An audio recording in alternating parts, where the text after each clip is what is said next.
Good afternoon. We'd like to call the Finance Committee meeting to order, please. Doug, are there any public comments today? I don't believe there are any public speakers. Okay. Then the first order of business. Oh, we have one.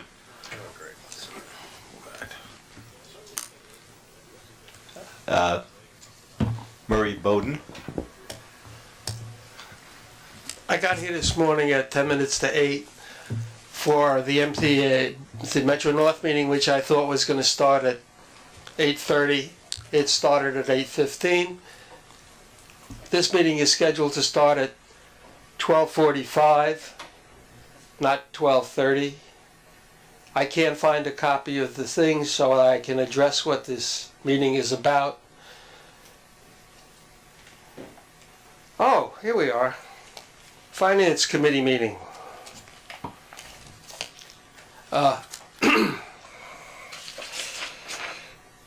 12:45. So that if any other public speaker wanted to come, the meeting would have started without. So what is the way the MTA runs a business? You change the meeting in the morning and I can't get there, and now you rate this one early and the other one is earlier. Is there a rhyme or reason to the way you do business, or is this a catch as catch can be? Do we count or don't we count? I don't understand. Who's paying attention and who isn't paying attention? Do you make the rules as you feel like it? And if you make the rules this way on this issue, what rules are you making that we don't know about? Who changes unilaterally the meeting because you feel like it? The public counts for 0? You look at me like I'm this weird guy up here. I'm only telling you what you're doing. I'm only reporting. I'm not making this up. I don't understand. Are you running this for yourselves or are you running this for the public? I don't get it. The last meeting I asked for plans of the Henry Hudson Bridge. I said we'll get it to you someday. After the job is completed, Alan? You don't like me because I stand up here and I say these things. I only repeat what you're doing. I don't make any of it up. You didn't learn anything from the George Washington Bridge? Executive Director of the New Jersey Transit is gone. The Deputy Executive Director of the Port Authority is gone.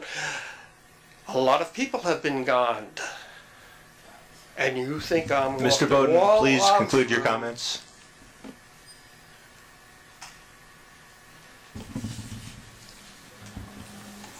Okay, the first order of business is the approval of our minutes, please, of our February 24th, 14 Finance Committee meeting. Second, please. All in favor? Any opposed? So approved. Doug, you want to take us through the work plan, and then you can go right into budget? Sure. There are no changes to the work plan. So I'm going to go right into Budget Watch. For the second month in a row, the operating results of the MTA were adversely impacted by much higher than normal snowfall. For the first 2 months of 2014, Central Park experienced 11 days of snowfall and 49 inches of snow accumulation, which was more than 3 times the 16-inch norm for this period.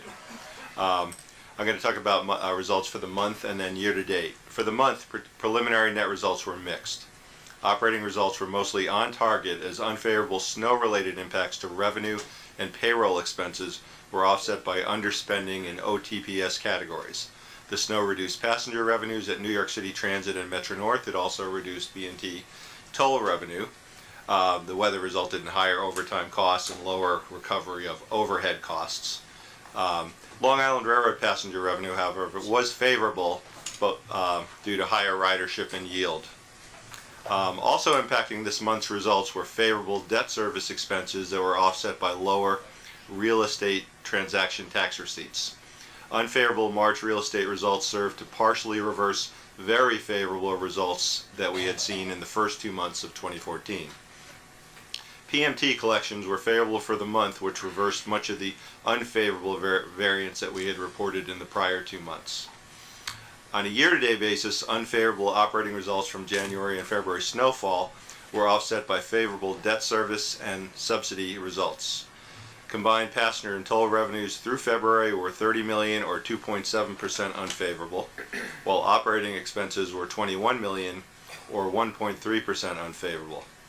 These unfavorable results reflect lower utilization and higher overtime, again due to the unusually heavy snowfall.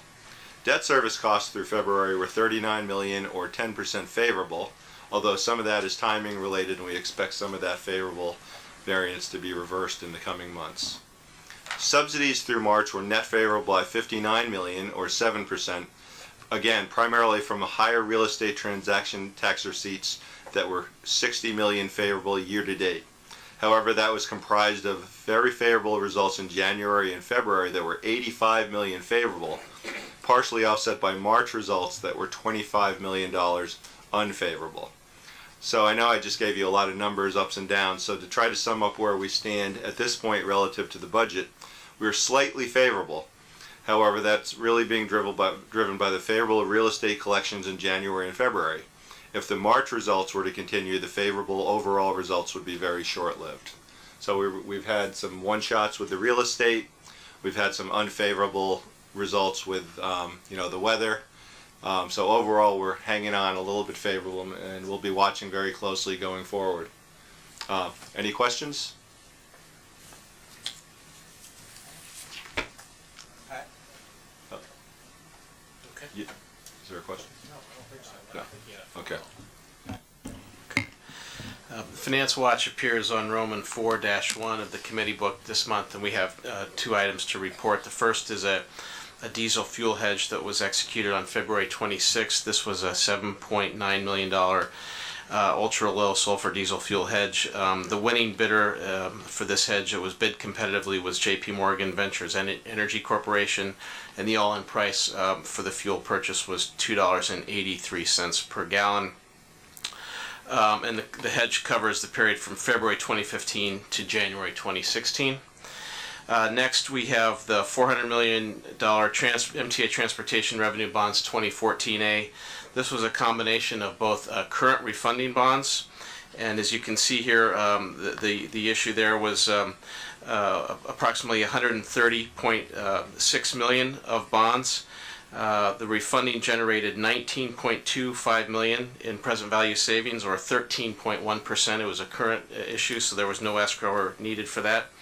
And then the new money portion of $269 million issued with 30-year level debt service generated an all-in true interest cost of 4.56%, with the final maturity November 15th, 2044. This was a rotation senior manager assignment, and the senior managers here were Morgan Stanley and Siebert Branford Schenck. That was our joint venture arrangement for those 2 firms. And Labenthal and Company was the WBE co-senior manager on the issue. Happy to take any questions on these issues. Well, yeah, thank you, Bob. The good news that I emailed to you prior to this was that Standard & Poor's, we went through a rather extensive analysis with them in conjunction with their new mass transit rating criteria that became applicable to the transportation revenue bonds. And as a result of that process, the TRB credit was upgraded from a A flat with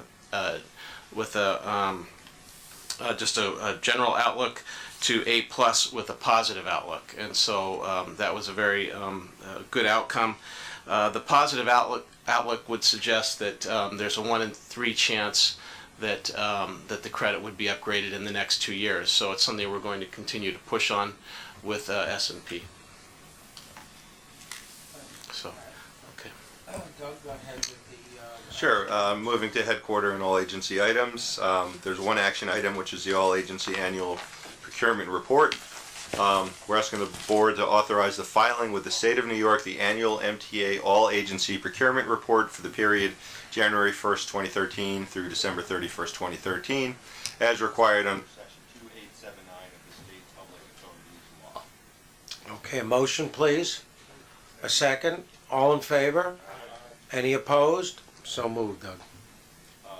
We have two headquarter report and information items, the first being the MTA prompt payment annual report for 2013. That report reviews MTA-wide success in meeting mandated prompt payment deadlines, including the interest penalties incurred as a result of late payments. In 2013, the MTA on an agency-wide paid a total of $53,068 in interest on a total invoice value of $9,608,000,000. And that's for your information. Any questions on that? In that case, second information is a report issued by MTA Capital Construction on change orders to capital construction contracts. Okay, Michael. Welcome.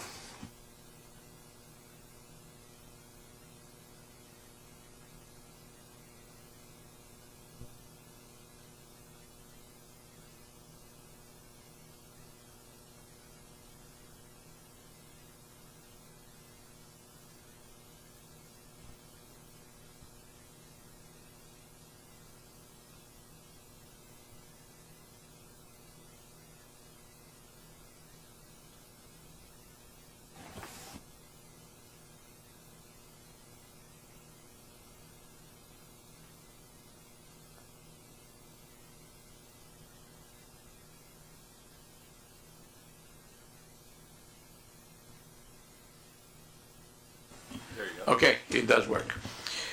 As requested about, I think, 3 months ago, we were supposed to come back and discuss our consultant program and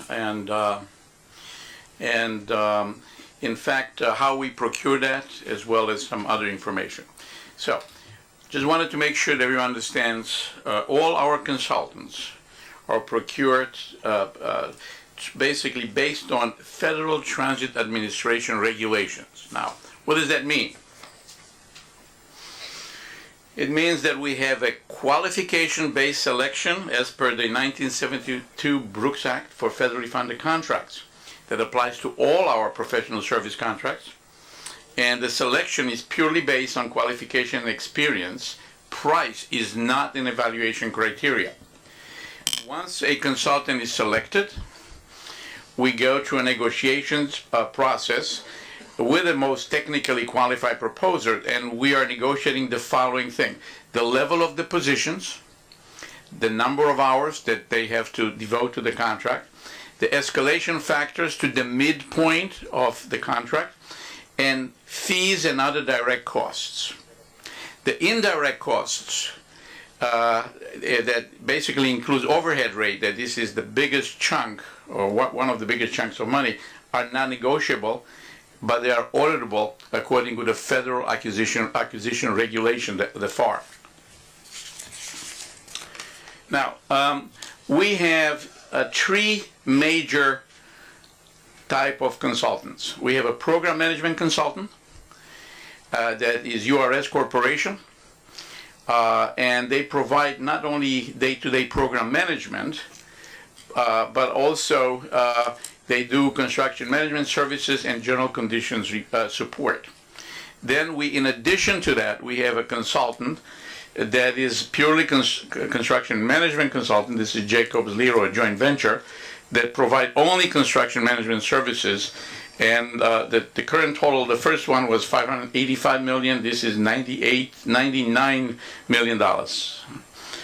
The general engineering consultant are the people that do the design and construction support services, and the total is $371 million, and is a joint venture of Parsons Brinckerhoff, STV, and Parsons Transportation, PTG. Michael, could you just go, could you please explain the difference between program management consultant and construction management consultant? Yes.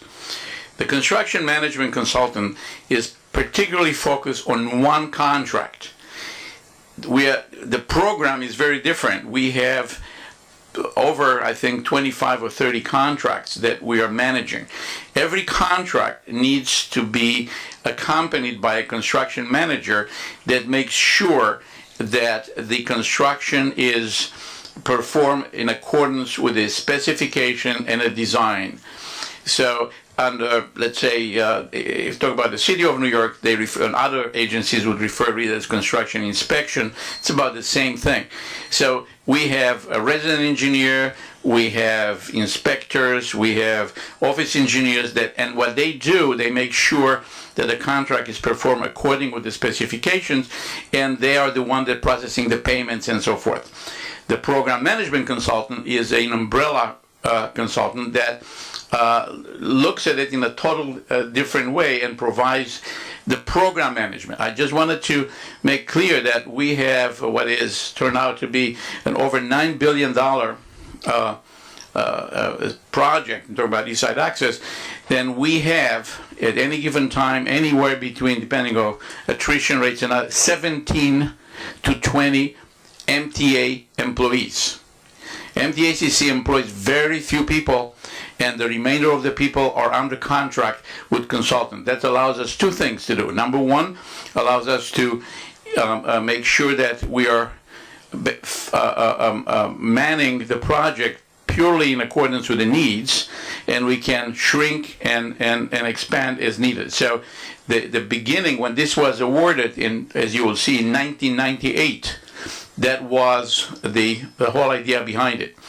So that's the major difference between program. Program is all East Side Access. Construction management, it just looks at the specific contracts and assign personnel to those contracts. Michael, are these Yes. Questions, just, just. are these figures through the life of the project, or are these figures likely to change? Some of the figures may change depending on what are the demands on that. I cannot tell you for a fact that they will not change. In fact, some we know that it may change. But as you will see, because I kind of did an analysis for the program management consultant being the largest one, I focus on that entirely. So if you would allow me to go through it at the very end, I think that you will be able to either get some answer or ask me more questions. Okay, when we look at the history of the program management, it started in 1998, and there was a decision to manage it, East Side Access, with an integrated team of both consultants and MTA personnel. So the contract was awarded to a joint venture of Bechtel and URS, and it was the value at that time was 864 million, and it was awarded for program management services only. Okay, it did have some options.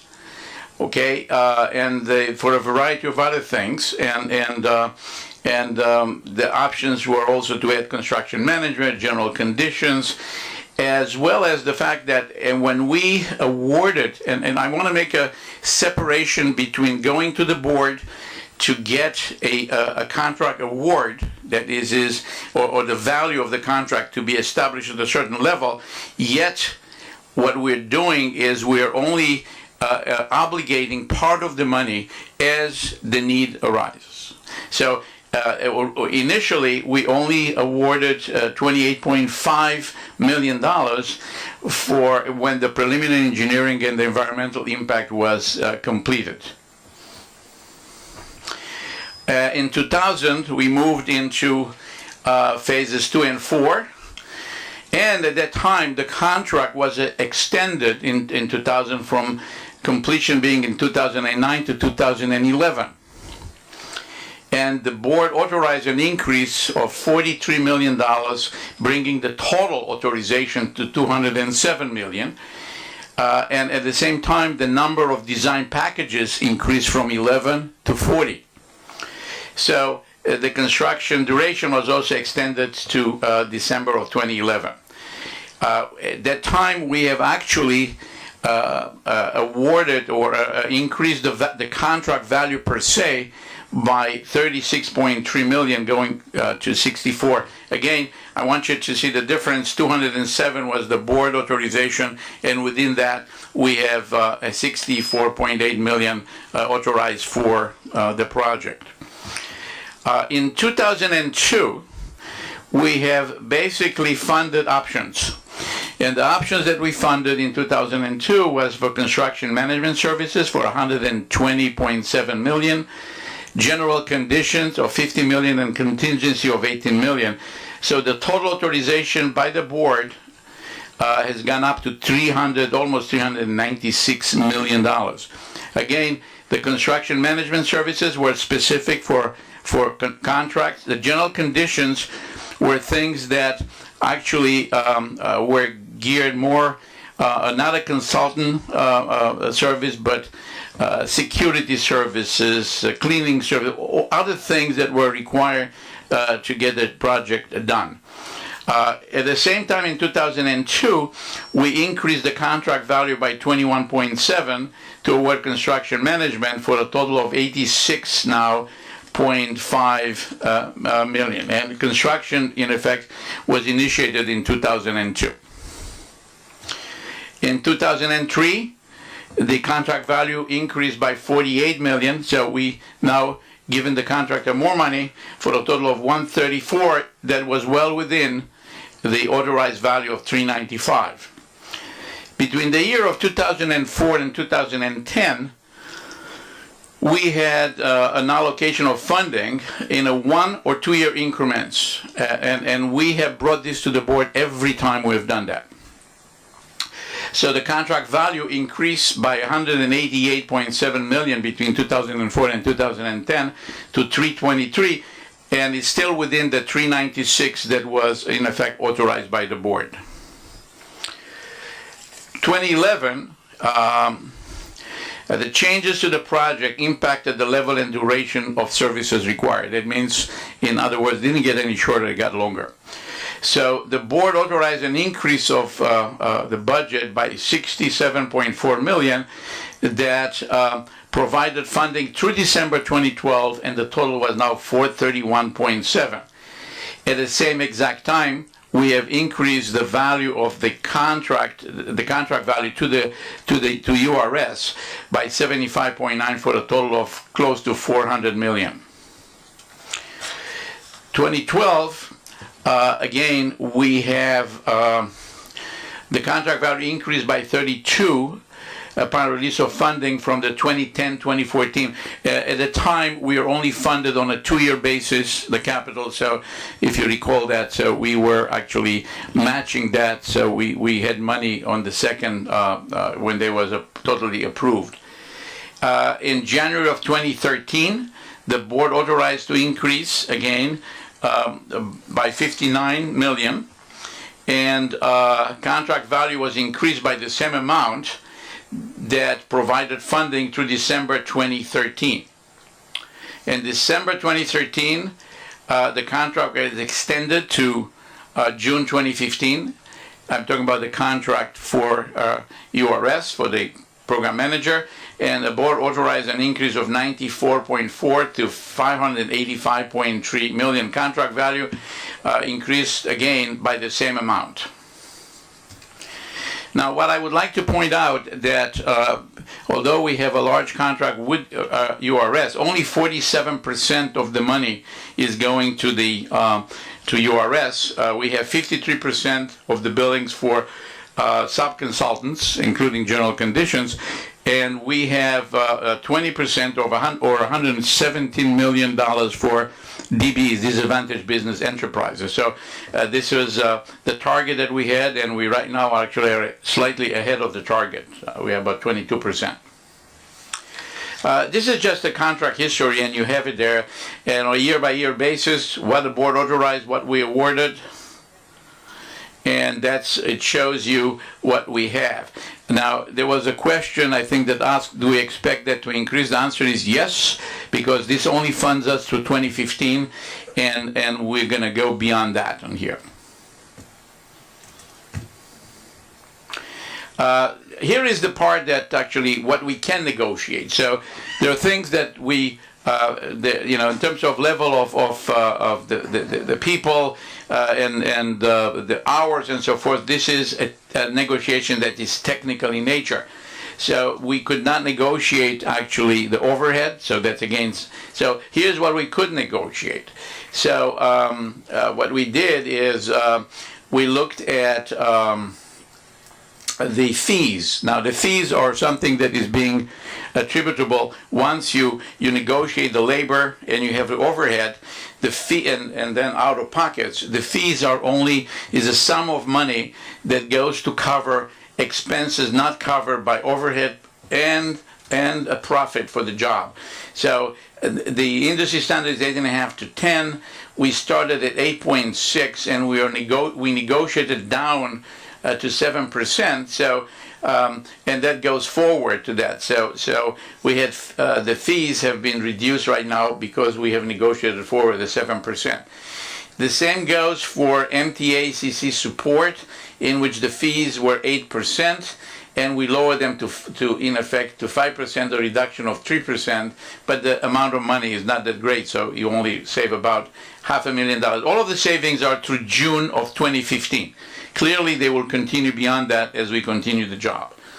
The general conditions, again, we have lower the fees. The original contract were for 4.5. Depending on what exactly we do, some of them are actually at 0 fees, and some are up to 3%. I think we are averaging about 2.5%. Again, for a saving of 1.1, and we have eliminated any markup from on sub-consultants. Since the sub-consultants represent such a large amount, we eliminated that going forward, and we have achieved right now 3.75. So it's about a 25% concessions that we're able to negotiate from the consultant. David? Let me talk about the what percentage does it represent. So we're looking at the industry in general to see where are we vis-a-vis the industry. And the TRB, this is basically the Transportation Research Board, issued a report measuring management costs for major public transportation and fixed guideway projects. And the average benchmark was established at 15.1. We are right now at a 13%, and actually a little less than that, but we rounded up about, I think, 12.7%. Go. What happened? We looked at the possibility of resoliciting the consultant, so we make it more competitive. Number one, for this type of project, there is a limited number of qualified consultants. And most probably they all work for us by now. And the proof of the pudding is that a lot of our megas are manned by the same consultant at one point or another. They are the same one over and over again because they are the one that will qualify. So if we do that now, not only we have a limited number of qualified consultants, but we potentially lose a lot of project knowledge and history in the people that are manning. We need to reassign and rebid approximately 50 sub-consultant services contracts. And we have to create an overlap that will basically make it cost prohibitive for us to achieve any real meaningful savings. So the current consultant we checked has lower overhead for field personnel than most other consultants in the business. So we believe that this is actually staying with the same consultant is the appropriate path to follow. I think we're done. Okay. As you describe your use of consultants, I mean, you started out saying that this was nice because you could increase or decrease personnel as the need arose, and that wouldn't be true if these people were your own employees. I mean, as I listen to your experience, it sounds to me as though you are firmly fastened into a long-term contract with a group of professional personnel who are in fact more or less permanently attached to your task. And I would be interested in how you would see the comparison between what the talents of a particular individual would cost you if they were employed by you versus employing them through the consultant structure that you're using. Okay, let me start by actually referring to the design people. The design personnel that we employed, and this is a large contract, has moved from heavy civil to systems to construction support services, and the people that were attached to the project changed over time.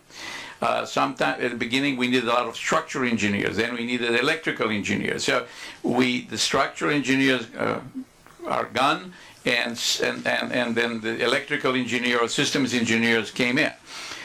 Similar to that, when you start looking at our construction as it evolves, it started by being heavy civil, and it moves to systems. So what we're able to do is to change people according with the needs. So we're flexible enough to do that. Now, the other part is that the personnel that we are talking about is not necessarily available, readily available. So this is a specialized type work. We have not done it in a long time, and getting these people on the local market, it's not just going to the New York Times or the Engineering News Record advertising and you get all of these people. It's just not available, and they're not available at the rates that we're structured to provide. And if you compare the two, you will find out easily that the people that we're getting from the outside are, in effect, on an hourly basis, are paid more than our people, but they provide different services that we could have not been able to retain these people if we would have gone through an internal hiring. I understand all the points that you're making. I guess my question is certainly not that you certainly can't function without the use of consultant talent. I guess that my question is whether it's possible to move the line toward a little more toward permanent employees on your staff as opposed to hired employees in the light of what appears to be pretty much a permanent mega project effort for this agency. Right now, the employees that we have on a permanent basis that are really very talented and experienced people, we're losing them. Guess why? Can I explain why, or you understand why? Well, that you're not paying them enough, but right. That's something that needs to be dealt with. Right. We're not paying them the type of dollars that they can get on the outside with outside consultants, and there is absolutely we cannot compete. And in fact, it's very hard for us, and we have to almost excite our employees to stay, because we're telling them what a great thing they're doing, and they're excited about the project, and this is really a New York-centric project that many of them are New Yorkers, and they're excited to do it. Our ability to be competitive on the market for this type of talent is very limited. I guess I guess I get that, and I would fantasize that it might be possible to create some kind of sort of consultancy structure that was explicitly yours, but enabled you to at least move up the kind of compensation that you're able to pay, because I would suspect that there's considerable margin between your current pay scale and what it's costing you to hire that person through an independent private firm of this kind. I do not disagree with that. If you have any interesting idea, we'll be willing to entertain them. Quite frankly, I've been in this business for many years, and I know the difference, and I understand how people are moving, and you know, what if you have any ideas, be glad to entertain them.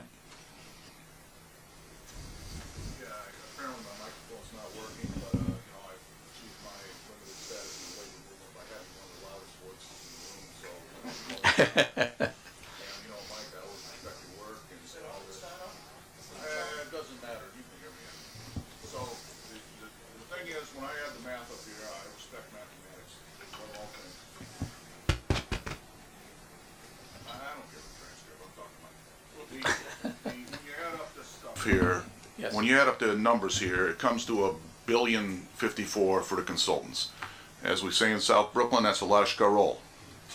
Now, and as far as balancing out the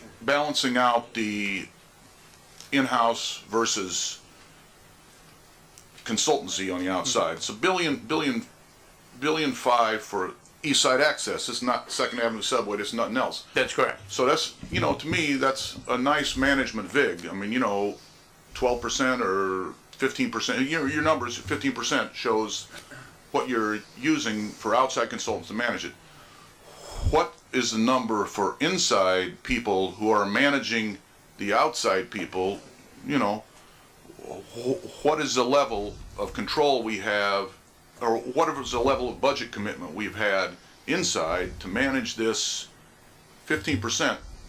I mean, if you think of in terms of, you know, 15% for managing projects, not that much, but how much have we committed to managing these people?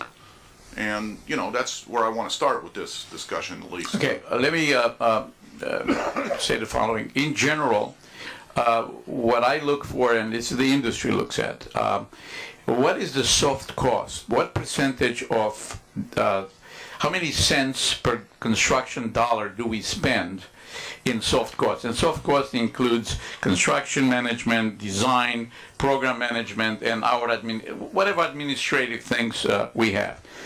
And right now, if I am correct, and I have not looked at it lately, we are hovering around 22 to 25%. That means 22 to 25 cents per dollar of construction overall. Includes everything in. That includes all our staff and all our expenses. And that is actually, when you look at it from the point of view of how how efficient you are, we are very efficient. The 25 to 30% is the number in the industry in the soft cost associated with every dollar of construction. So we are comparing ourselves to the industry, and we're saying that we are pretty frugal compared with the rest of the world. Well, as we often come to in these meetings, to what extent is the New York market and these two giant holes in the ground that are eating up the capital budget, to what extent is this comparable to the industry? Is the industry in America, and what other projects are we comparing this to in America? You know, often we come to the conclusion that these are unique and these are special projects. That's why we go from a cost overrun from what was the initial price of the East Side Access? You don't know. I think it was very low. Well, I don't remember the exact number, but I think it was something like 4 billion or some number like that. and what's the number today? We are pushing 9.7. And the consultants that we paid $1 billion to helped us manage this, That's correct. dominated the management of this. I'm not normally critical. No. That's a fact. Yes, the answer is yes. But they didn't call the shots. I just want to make it very clear. They were but that's important. The management, the direction was from East Side Access staff. That talk about East Side Access. There are the others as well that we could discuss, and they were managing the consultants, and the consultants. There are two types, by the way, so I'm making it very clear. The program management has also seconded people to us. That means we have people that are actually working theoretically or technically, not theoretically, technically they are working for a consultant, but they're integrated with our staff. That means they are there in lieu of us hiring, give you an example that I can give you. We have a gentleman that is working for a company called Hotchmot McDonald, and he is basically a world-known tunneler, okay? And most of our work was tunneling. We had no one here that could actually step in and do that. So we hired him to do the job. Now, I don't think we're paying him that much money, but according to what we do here, yes, we're paying. We couldn't have ever paid him that amount of money. So yes, we're paying for him overhead, and yes, we're paying for him the fee and whatever. But the bottom line is that, and if you ask me, if we would have hired a person like this in-house, we could have done better, probably. The question was to find someone that is willing to work for our rates. Well, and that comes back to my basic point. I mean, you know, I'm an advocate here for the represented employees. However, the people you're depending on to manage this, 40 MTA, have not had a raise in 5 years. Right. And You're correct. How can I answer that? I don't know how to answer it. Question, Michael. Yes. My question, in all of this, I don't see where there's any accountability. This has been going on since 2002, 98, you mean? 98, when Yeah. the construction began. No, the construction did not become in 98. 2002. In 2002, yeah. And this is going on now 12 years, and it's going to go on another 6. Mhm. It's already, it's gone from 4 or 5 million to close to 10 billion. Right. It's doubled already. Right. And you know, what's the role of somebody needs to be accountable, and you would think with the professionals that have been involved for well over 10 years, that there has to be some responsibility on their part for where we are, and what are we going to do to change it so that in the next 5 years that we're moving ahead, that we're not looking at 15 billion. And I think the point was also well made. Your percentages work against a number that keeps on increasing. If you base the percentage on the original estimates, those numbers would look crude for the fees that. Yes, if we base it on the original estimate, you're absolutely correct. The question is, was the original estimate appropriate or not? That's a different story. But just to answer the question, your first question, we have actually totally reshuffle the management at Eastside Access. The gentleman now that is in charge, he's the senior program executive, sits right there. Raise your hand, Bill Goodrich. And we have increased actually the number of people, and some of, not all of them actually, are employees of MTACC in the top positions.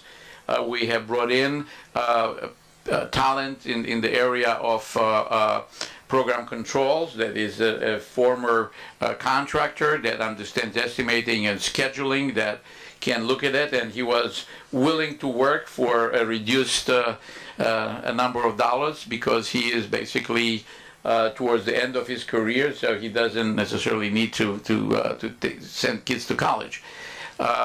And we have done all of these things exactly for the purpose of making sure that we have all the controls in place. We are putting in place in a set of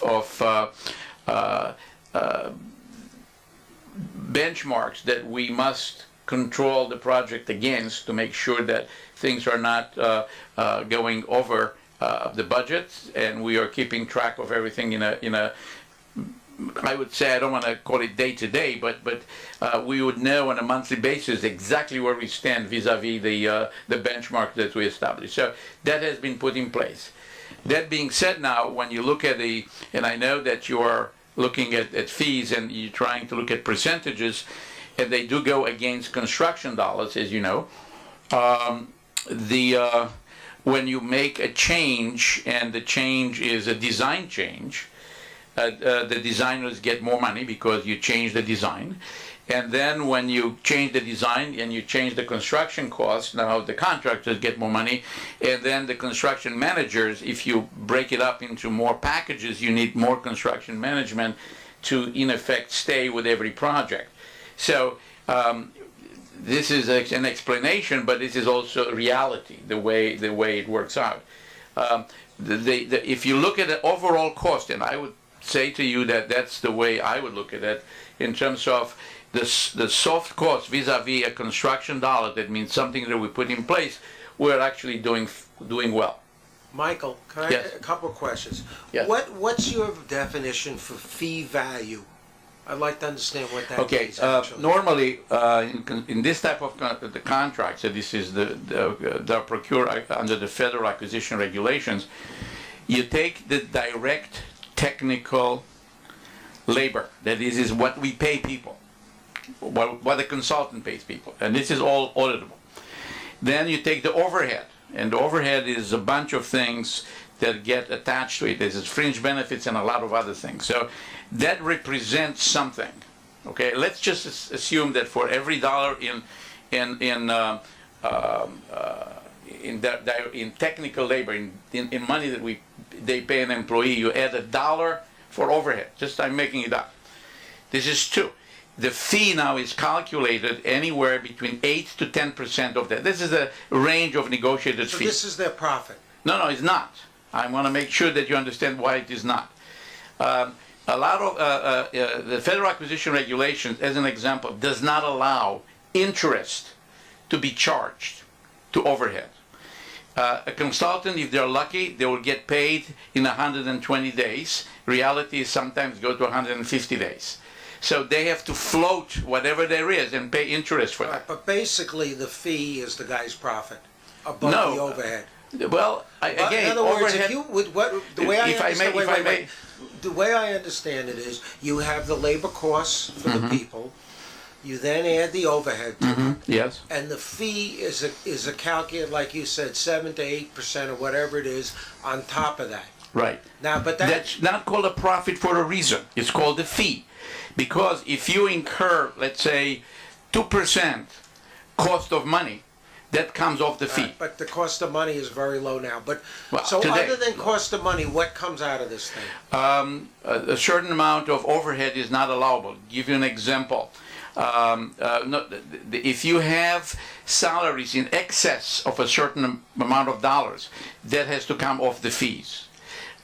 I'll give you the example of the state of New York. They cap salaries to the salary of the chief engineer.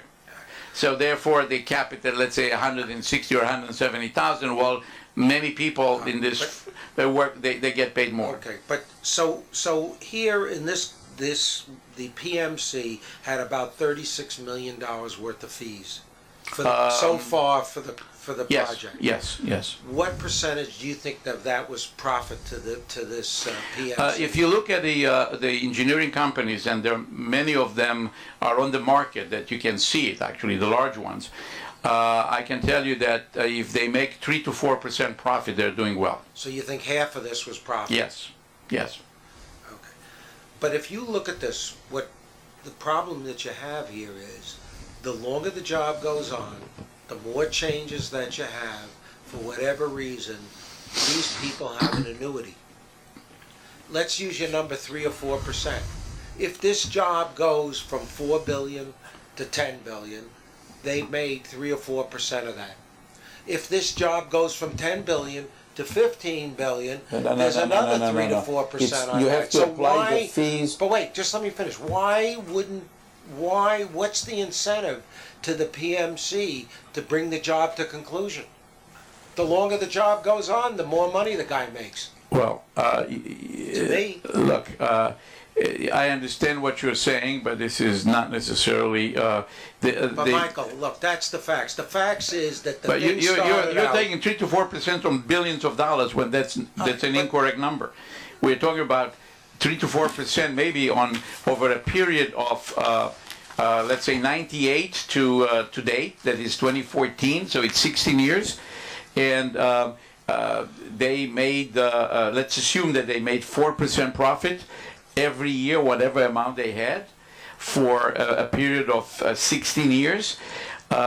I think that, and I'm sorry to disagree with you here, but the engineering profession, no other business would accept a 3 to 4% profit on $595 million.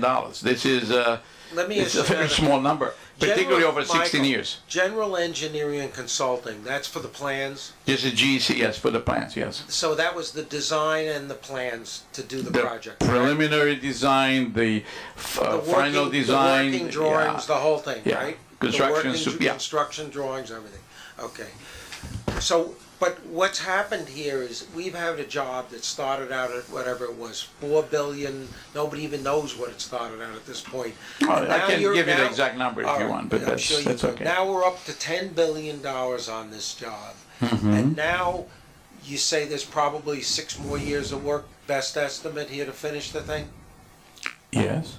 And what do you think your best estimate, the costs will come in at the I end can of the come back to you with a number. At this point, I Rough can. guess. Rough guess, when you look at the construction support service, the design will be finished. The design, there are a few pieces left, so this is not much more. I would say to you that you probably, let me just look at the number, I'll tell you. I mean, just off the top of my head, so it's not something that I would rather not tell you that, but since you're pushing, we have 370, and this includes design and construction support services, that between the two of them, we are talking about most probably,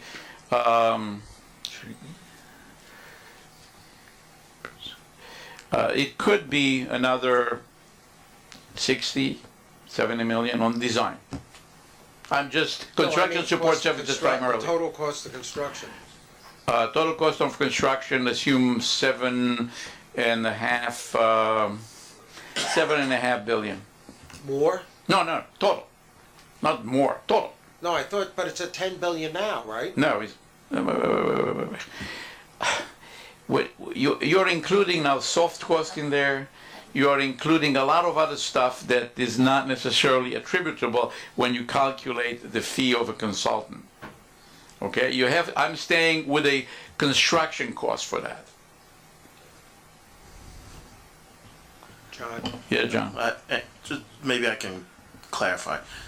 It's about $9.7 billion now of Yes. cost. In 2016 or 2020, whenever it's going to open, how much is that $9.7 billion going to grow to? No, look, we came into this afternoon, there will be another presentation at CPAC. We presented a range of costs to complete the job that was from 9.7, I remember, there were 4 estimates to 10.3, and we said we will manage to the lowest number, but we at this point have not focused on one. We are looking at a range. So what's the that range range is now? 9.7. Excuse me? Has the range changed? No, did not change from 2 So months ago. It's 10.4, you're saying? It was 9.7 At the low end? at the low end What's to the high end? 10.3. 10.3. That was the FDA estimate. So, And there are 2 other estimates in the middle belonging to the independent engineer is one estimate, and then another one for the supplemental work that was done by an independent engineer as But well. that's not how much money we have spent today. No, That's it's how much definitely- money we were gonna spend between 2002 Right. and 2020. That's correct. Right. Right. We've spent less than $9.7 billion. yeah. We obligated to date, I understand we obligated 2/3 of the money. So we billion. still have $3.2 billion to go. Right. A couple other questions. You said that you had begun a process recently, and I don't know how far back, where you almost daily are reconciling your cost versus your. Well, not daily. I Daily you is said not gonna. whatever the time monthly frame. would be. How long ago did you start that? Well, we have started that basically. We have done that throughout, in the sense that we have tracked the cost. We tracked it because we have monthly indicators. We put quarterly. Basically, we put quarterly report on that were reported and reviewed by the PMOC, that is the feds, and by the IEC. So we have done that. And you do that by job type, for lack of a better way That's to correct. describe. We do it by various segments, and then we roll it up into a number. That analysis that you do, what is it showing you as far as where the areas of cost overruns are most commonly occurring? Most of the cost overruns have occurred in construction. in construction? And what steps have you taken to deal with those cost overruns, if there's anything you can do? I understand you Some changed of it- design, it Some trickles of it, down. some of it had to do with bids that were high, and some of it had to do with contractors that did not perform appropriately. But we go back and get liquidated damages for things like that, right? We go back and we actually go after them when needed, yes. So, and not for now, but can you get us information on the contractors that we've gone after and what our success rate is? I mean, this is going over. I would say to you that we are doing it now, and it's basically a litigation stuff that I will not touch. I think the board would be interested in that list, if nothing else. Granted, the success rate may not be very high. But it's not a matter of success rate or not. We are actually involved right now in recouping money. So I would say to you that that's not something that I'm happy to. I will be happy to discuss it once it's done. I don't think that I mean, you're this is not the going to appropriate. even tell us which litigation you're in? No, it's not a matter. I can basically tell you that there are certain disputes and who the disputes are with, but I would rather not discuss the. And if we can do it in executive session, I'll be glad to do that. Okay, great. Thank you, Michael. Okay, couple more questions and then we're gonna move on. Chuck, and that'll be it then. I'm trying to get a handle on some of this. If I understand correctly, of the 585 odd million that has gone into the PMC, approximately half of that was incurred before you came on the job? I'll tell you in a moment.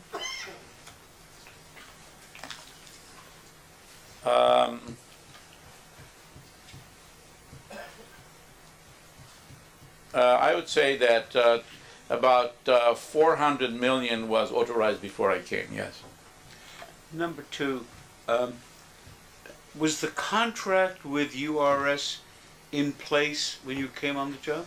98, I wasn't even thinking about MTA, so the answer is yes. And number three, just to clarify something that John started down the road, the area in which the overruns have occurred have tended to be more on the physical construction side rather than the design side. Is that correct? Yes, that's correct. Thank you. But by the way, just the fact that it was before I came doesn't mean that I am actually separating myself from the numbers.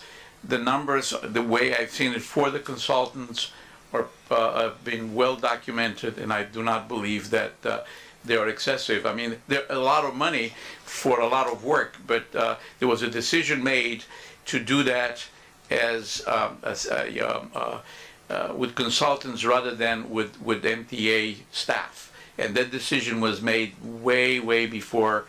I mean, it was made in the beginning of the end of the last century, so to speak. Okay.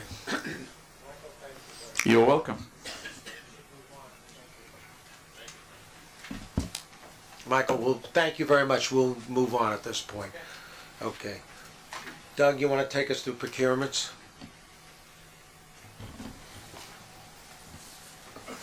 Okay, we have two procurements for headquarters, one competitive and one ratification, non-competitive, for a grand total of $3,566,000.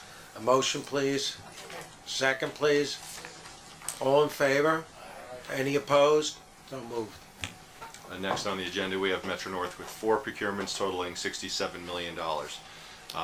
Two of them are non-competitive procurements, sole source procurements. One of which is a joint procurement with Long Island Railroad for $66,400,000, and one is a sole source service contract for $835,000. We also have two requests to use the RFP process jointly. Second, please. All in favor? Any opposed? So moved, Doug. Okay, moving to Long Island Railroad, we have one action item requesting that the board approve a new ticketing approach, creating a new ticket, the 2014 Hamptons Reserve Special Ticket. That entails one, changing from two separate tickets to one Hampton Reserve ticket that combines both real and seat charges consistent with current pricing. This will create efficiencies and help streamline boarding. 2, the new ticket will be valid only on the specific reserved day of travel on that specific train.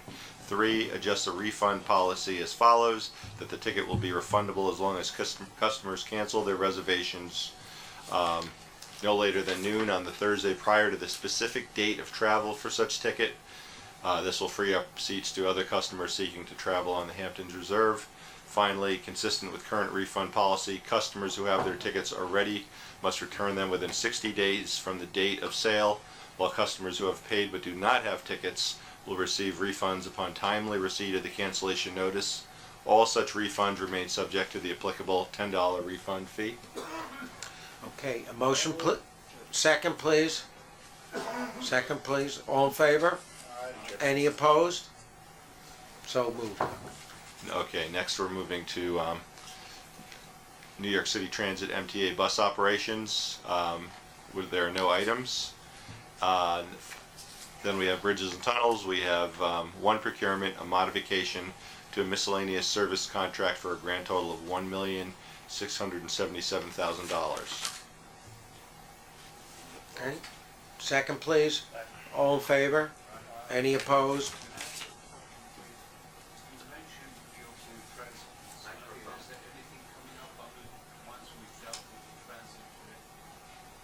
There's nothing on our agenda. Those have been items that went to the New York City Transit Committee, but were not selected to also come before the Finance Committee. And of course, they'll all be voted on at the Wednesday full board meeting.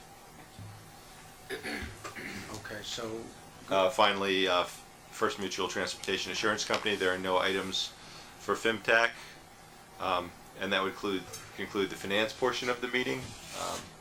Next would come real estate. Jeff? Thanks, Doug. Before I get to the action items, I'd just like to observe, I believe Tom has sent around a note to the full board, or is about to, but we celebrated a milestone last week. The related Oxford joint venture delivered to us their guarantee of completion of the platform for the so-called East Rail Yard, which was, by now something of a foregone conclusion, honestly, but as we're looking over, ancient history and the progress of long-term projects and things going as they're meant to, I've just observed that, the delivery of this completion guarantee and the start of work on that platform is something to be celebrated. So, very, very pleased to report that progress. I'll say less than a year after we closed on the lease for the East Rail Yard as a whole. We have 9 action items this month for your approval. Each is the subject of a staff summary, hopefully self-explanatory. I'll be glad to take questions about any of them, of course, but there are 4 of them, 4 of the 9 that are in the nature of resolutions, so let me just briefly, yes, Chuck?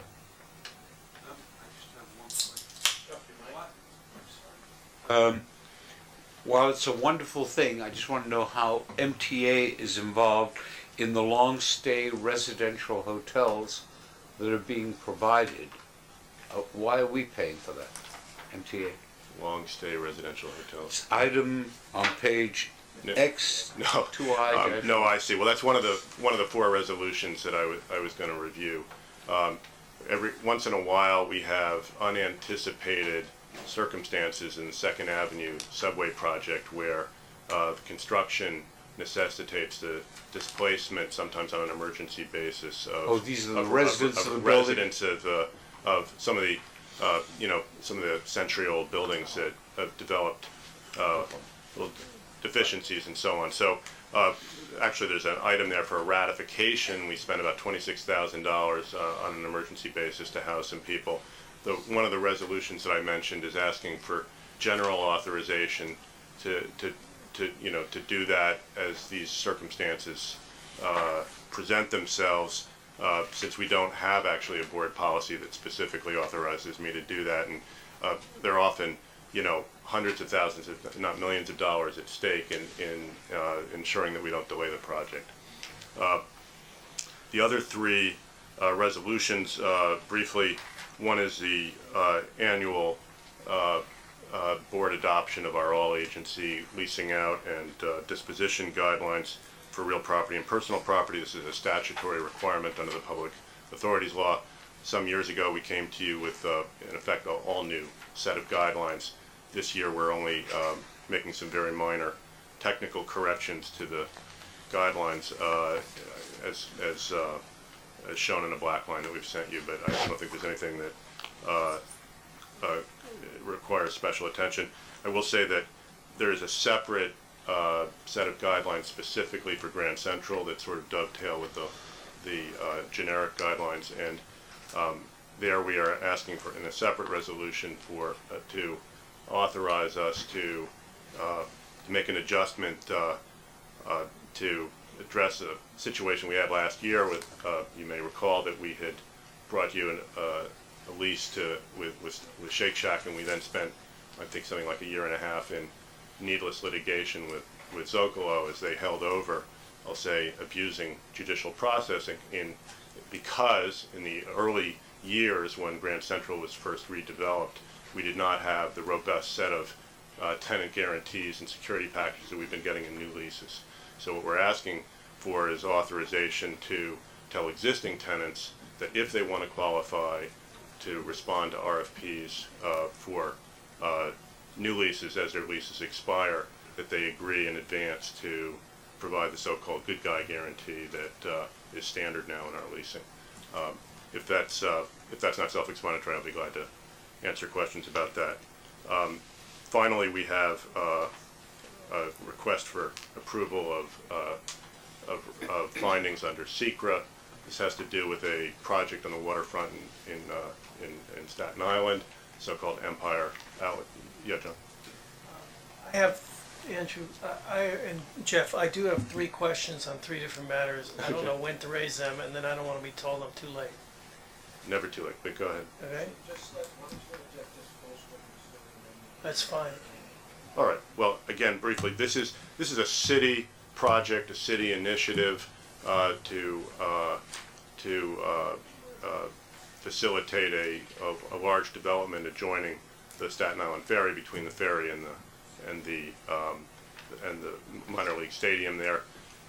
We have a small piece of our yard for Sertoa is actually an underutilized area of track to the west, of our main facility, is to be decked over in connection with that project, and that makes us an involved agency. So we need to ask you to adopt the SECRA findings that the city as lead agency has developed. Yeah. Will that track continue in usage? It's a decking over. It's used for car washing right now. There isn't an active line there, but it will remain available for use. Thank you. Thank you. Three different matters. The first question I have is on the lease with the Dyson Foundation. Why the term of the lease modification we're being asked to address goes to 2055? Why do we have to enter into such a long-term commitment to relinquish these spots? Honestly, we don't have to do anything, obviously, and I'd be happy to modify the resolution in any way you see fit. But I believe the proposal is simply to make this feature coterminous with the lease for convenience. I expect that this tourist attraction up there has now become a pretty permanent feature of the landscape. I'm happy to say I just walked up there when it was too cold out, but it's very nice. The point is that I don't think there's any real impact on Metro North operations because it's a weekend thing. Yeah, but we're talking about giving up I want to make sure I understand. Giving up parking that we're contractually obligated to get through 2055? On weekends and to limited. So you are basically saying that our projections through 2055 are that we won't need the parking? Dave, are you here? Is this It's actually up to 53 spaces. Yeah. So if we need any portion of those spaces, we can use them. It just seems to me to relinquish contractual right for parking, which, as we all know, is very crucial and hotly contested everywhere, for the next 4 decades is something that, why don't we give it a trial? If we can No, but give up our parking for 5 I years, think then we'll consider another 5. I think what Dave's saying is the arrangement is flexible. We're not and it's- actually, right, we're not relinquishing it. We're relinquishing it to the extent that we have excess parking. It doesn't exactly say that, that's. It doesn't say that. Okay. That's It what clearly is. does not say that. Well, That's what it is. that's the intention, so we'll be very glad to So note what that is, in the resolution. just summarizing what it is we're being asked to vote on. The parking that exists now was a long-term lease with the city of Poughkeepsie. Dyson Foundation purchased the area from the city of Poughkeepsie and built a park to give it access to the walkway over to Hudson. When they found that out, they also didn't realize that there was employee parking for Metro North under a lease with the city of Poughkeepsie. So the discussions that I have with the Dyson Foundation, what they wanted was they want to fix the lot up. It looks like a mess now. They want to fix the lot up and allow us to park there. But eventually, they would like to find us permanent parking so that they can use this parking eventually for their walkway over to Hudson. And they've got some spots they're looking at where they will provide us permanent parking. Right now, we have lease parking for 55 years with them now. Okay, that's very helpful. What we're being very different from the 2 explanations I just heard. And there is no way I can prove something that I have 3 different versions. Well, I'm all for parks. let me try to cut this. First of all, I think that's by way of background, but that resolution to give up the space and do a swap or whatever is not no, before that's us. not before So you us. certainly don't have to be, you're not being asked to approve that. Secondly, Dave, if I understand correctly, we could modify this to say allow up to 53 spaces, and that would reflect the intent of the parties. That's Right. much better. If we see It's an existing lease. I, for our uses, we're not in the business of helping the park unless we talk about the future of reading. Our duty is to the MTA, not to the Dyson Foundation. look, this is meant to, As worthy as it is. John, this is meant to be an arrangement of convenience. I'm quite certain that we can say that this will be terminable, this modification will be terminable, it will, and then, Change the language before the board meeting so that it can be a little more. yeah, we'll do that. Please, okay, thank you. The next one, Apple, were you gonna address that separately, or can I, okay.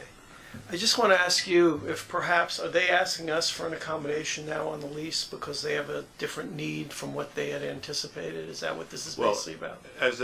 It's more like a matter of mutual convenience. As the staff summary indicates, let me just say for background for people who don't recall, there's an area in the southwest corner of the terminal called Carey's Hole, which was formerly occupied by train crews who have now moved upstairs. That area is in some disrepair, it's not readily accessible, and so on. At the time, we prevailed upon Apple to use part of so-called Carey's Hole 2, which is the lowest level, for a employee facility for sort of a break room and so on. And they agreed to pay us $40 a foot for that space. As a practical matter, we were not able to get them in there soon enough to start the construction to do that, so they made arrangements to lease space at Gray Bar for that purpose, which they have done. So they've never taken occupancy, notwithstanding which they are paying us and will continue to pay us until and unless we make a different arrangement. They faithfully paid the rent and will continue to do that for that space that they don't use. As an aspect of that element of the transaction, they were to provide an elevator that would allow them to access that space because it was otherwise inaccessible. They were to do that at their own cost. That was both for their benefit and for ours, it was part of, from our point of view, very much a part of the consideration for the overall transaction, because that elevator would allow us to access not only their space, which is only of interest to them, but also carries Hole 1, which we had intended to repurpose for to address various in-house needs. In the intervening period, since the elevator didn't need to be built right away for their own purposes, we have, as a matter of mutual convenience, agreed to defer that work until we were sure exactly what we wanted to build there. Because, as you know, we're planning a restaurant in Vanderbilt Hall. That area behind Hot and Crusty is to be cleared out. There's a tower planned for One Vanderbilt across the street. There's a lot of sort of construction going on in that neck of the woods. There's a leak remediation project involving 42nd Street and Vanderbilt Avenues and so on. As we've proceeded with our planning for those projects, it's become apparent to us that it would be beneficial to us to have a somewhat different elevator and configuration. Apple had agreed to provide a single cab that would go to main concourse, not go up to street level. It would have used a cab, frankly, that they already had, and so on. Okay. Okay. So the upshot of this is that we've agreed that they will pay us $2.5 million, which will allow us to build a 2-cab system that will go up to the street, and we're ready to start that project. And Metro North is comfortable that's an adequate budget. So we're going to get 2.6 and spend 2.6. Now I'm sorry. What if there are cost overruns? Will they cover it? The number includes contingency, and we're no. If there are cost overruns, no, it's a lump sum. Well, had you considered that? Absolutely. That's why there's a contingency. There's a big contingency in there, and Metro North is happy with the number. Do you think when we started, just 1 second, when we started this whole narrative, I think you said we were unable to perform our obligation of clearing the space as we had contracted under a lease with Apple to do. Is that correct? I think that's a little bit of an overstatement. What I'm saying is that in the you did say that. I'm saying that in the time frame that was envisioned by the lease, we were not able to get them started on construction that they were going to do. We didn't get them approvals. There were issues about fire code and access for the work and so on, divorce account. So they went and made other arrangements. We've been through a very detailed narrative that wanders, and quite honestly, it's very unclear to me what is our contractual obligation with Apple at this moment, and how are you planning to modify it by the action which is in front of us right now? We do not have a contractual obligation to provide them with an elevator. They have. What is our obligation? What do we have an obligation to provide them? We have an obligation to provide them with this space. If they want to use this space, they need to have an elevator. They have an obligation to build the elevator. If you don't take this requested action, we will require them to build the elevator, but it will be a different elevator than the one we want. So all you're doing is shifting the obligation to create an elevator in this space from them to us in exchange for $2.6 million? It's not an obligation. We don't have an obligation to them to build the elevator. They give us the money, we have no obligation to make the elevator? We will do it for our own purposes in our own time frame. Which is now. We want to do it now. But we are not. So the only thing they are buying out of their obligation to build the elevator for $2.6 million. That's correct. Period. Yes. That's it. For reasons that we find beneficial. If the elevator ends up costing $3.6 million, we have to pay the difference between $2.6. They're buying themselves out of an obligation. We're being told that we think that the $2.6 million is a good deal. Mm-hmm. Do we need to discuss this further? Up to me. Well, since I raised the issue, I have one more further question.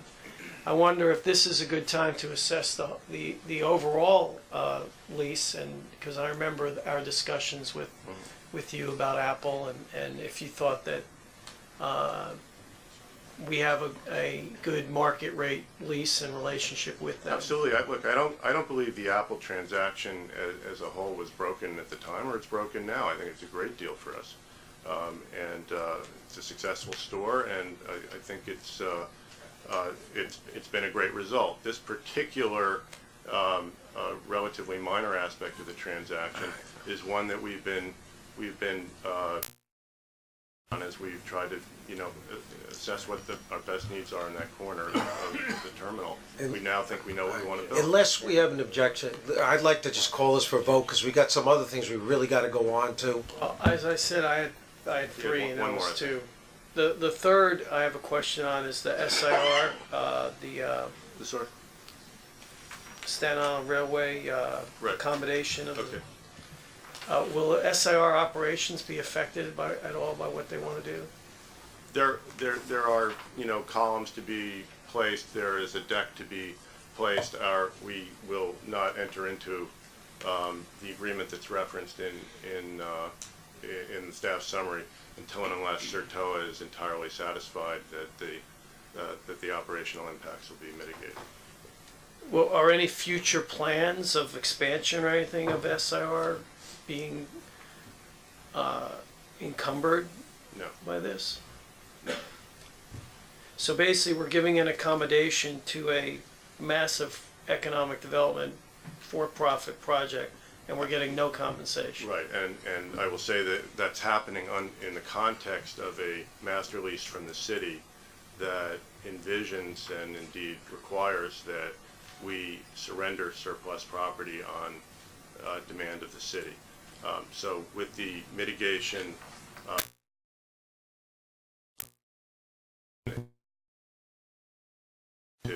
we deem this property to be surplus. It's current. That's what I was asking. It's currently surplus, but I'm saying the we air give rights. The air rights are surplus. The deck is being built in the air rights. The outlet is being built in air rights above the. But as of today, if we saw a need to build in the air rights, or to perhaps lease or sell the air rights, could we do that? No, they're not ours. Under the existing lease with the city, if it's surplus, it goes back to the city. It's supposed to revert to the city. I think another piece of background that might be useful here is that CERTOA loses money hand over fist, and New York City picks up that deficit. So that just in terms of the context here on the fortunes of CERTOA. Thank you. That's helpful context. I'm just trying to ascertain, given our fiduciary duty for MTA, whether we're giving up an asset that has value or not. And no, I understand. And I'll answer the question in two parts. First, I don't believe it does have value. Secondly, under the terms of our lease, that value would accrue to the city, not to us. Thank you. Alan? Yeah, just to follow up on what Commissioner Bailyn was saying, I know that this does not affect Staten Island Railroad operations, but there is a proposed bus rapid transit plan that is imminent or reasonably imminent. Has New York City Transit signed off on this? Yes. With that plan in mind? With that plan in mind. Is there anybody here from Transit Planning? Mm-hmm. Anybody here from, can we just double check that before the board meeting, that tell you- Transit has signed off Oh, I on can this? tell you we've Because- had full consultation with them. Okay. Okay, last question. Fast, because we're really taking a lot of time. Yes. With respect to the elevated line in the Bronx, is this decision, the proposal you're advancing, in any way impacted by, and have you considered the Supreme Court's decision of 10 days ago concerning easement surrenders, where the land that was the subject of the easement is no longer used for a railroad purpose? Sorry, I'm stuck on your reference to the Bronx. Did you mean to say Staten Island? It's 12-37. It's Jerome Avenue, which last time I looked was in the Bronx. No, fair enough. I'm just trying to recall which matter you're talking about. What I'm trying to do, sorry, Jeff, this is an info Jeff, item, so Jeff, I'll make it short for you. What I'm trying to do is to make sure that your folks take a good look at the Supreme Court's decision, which changes the law in this area of easements. I can assure you that I have not considered that, so let me do that, and what, you have a reference to? the I'll case? get you the site. Yeah, thanks. Send it to me. So can we please have a vote on these real estate items? Motion made. Please, motion made, second please. All in favor? Aye. With the understanding that the language will be changed Yes. on that Right. item before the board meets. Yes, understanding. And thanks for those changes.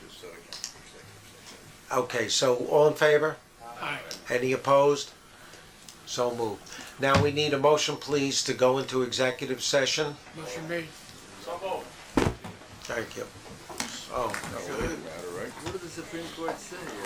It said if you cease using the property that you got for an easement for real estate,